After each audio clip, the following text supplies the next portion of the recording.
We understand that the North have been shouting that the Yoruba are marginalizing them, that the Lagos politicians are taking everything. But this one is a tweet that is coming from Sariki.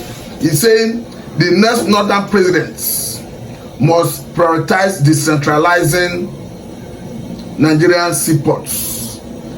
The trade monopoly held by Lagos and the South and the Southwest needs to be dismantled to prevent one region from wielding excessive economic power over the nation. It is about time we bring an end to that monopoly. Then the thing is surprising because this is a direct reaction of the claim of the North that actually the man Jagaban, the man Tinubu, the president of Nigeria, is monopolizing everything. Remember that the other time they accused the government of Tinubu of trying to take away headquarters of the CBN from Abuja, which they see as a region, to Lagos. And of course, at the time, CBN made it clear that it was purely to enhance the efficiency of that agency of government. And again, you understand that at the time, they equally want to take some headquarter of, I think, a fan from Abuja to Lagos. They not equally raise an issue. But this time around, this is the way they choose to fight back, saying that there is need to decentralize the economic power of Lagos State. And the best way, the thing that can be done, is to decentralize seaports. Let me quickly say that it doesn't matter the opinion of the North. However you look at it, the North do not majorly have access to sea. We saw during the time of Muhammadu Buhari how he tried to raise or rather build a dry seaport in Kaduna State. And we won't begin to wonder. You have sea in different parts of the country that needed to be improved upon. Area that need to be dredged.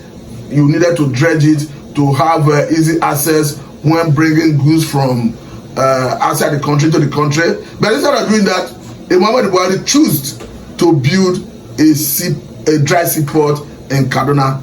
And this time around, the North have still realized that they need another northerner to correct the wrongs. According to them, the wrongs they may feel Tinubu is committing against the North. We are seeing so many northerners who have come out clearly to accuse the current president, Senator Ahmed Bola Tinubu, of nepotism. But however I look at it, I think even if you are accusing Tinubu of nepotism, the man who started nepotism is Muhammadu Buhari.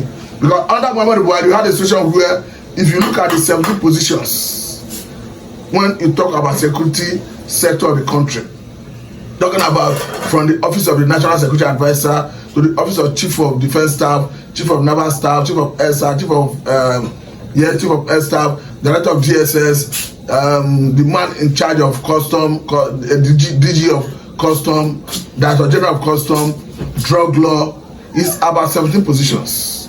Out of the 17 positions under Muhammadu Buhari, the North took 14 and left just 4 for the South. Now the same North is crying that Tinubu is marginalizing the North, that Tinubu is appointing only the Yorubas. And one of the major persons in this crusade happens to be Dr. Garo Galolo, who of course have since become a motivational speaker, has since went vocal, criticizing the present government and even saying that the North will reject Tinubu in 2027. Of course, in one of his outbursts, he said that by 11 o'clock the day of election in that 2027, that Tinubu would have known his fate.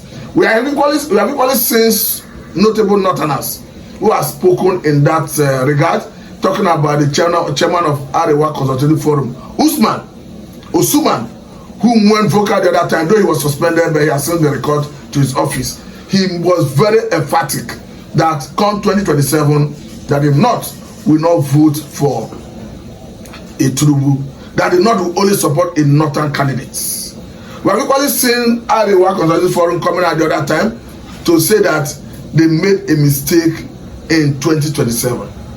A mistake they said they don't hope to repeat. Sorry, they made a mistake in 2023 general election. A mistake they said they don't hope to repeat in 2027. But I think let us look at reaction from people. sequel to this issue under discussion. Let us look at what is coming from Victor Abisoye. He said, agreed, there should be a seaport in Katsina and another in Maiduguri for balancing. But the point is, where do you have access to water? Because when you are talking access to water, I think it has to be a comparative advantage. It is a natural provision. It is not man-made. So it's not something you can create like that. Is by providence that the south is given access to sea. And if you look at the southwest, they have serious access to sea. The same thing is applicable to the southern part of the country. But the north, I don't know how they hope to do that. Then let us look at another reaction from someone else. This one is coming from Dr. Joseph Ambaki. He's saying, advocate for true federal structure. Every region or state leveraging on their comparative advantage. Exporting groundnut to a mill in southeast or south can rake in billions to supplier from the north. So much to do, my brother. I think this man is right because everybody have comparative advantage. By providence, God do not leave any region empty-handed. There are so many areas where the people, particularly in the north, are not exploring. I think people should start thinking out of the box. Because even in the area of solid mineral, we are seeing how individuals mine solid mineral at the expense of the national treasury. We understand that even the oil that is the mainstay of the Nigerian economy come majorly from the southern part of the country.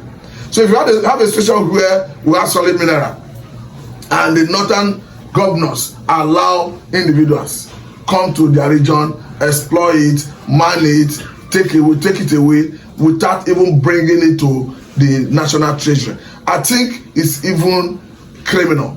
Because if you are leveraging on what we have in South for the general interest of everybody and you call it our common money, then someone in the other part of the divide of the country will allow individuals, communities, even foreigners come and mine this solid mineral at the expense of the national treasury. I think that needs to be addressed as well, because if that is the case, then let us go purely resource control. Let the areas that have the crude have their crude 100% and perhaps pay some level of tax to federal government.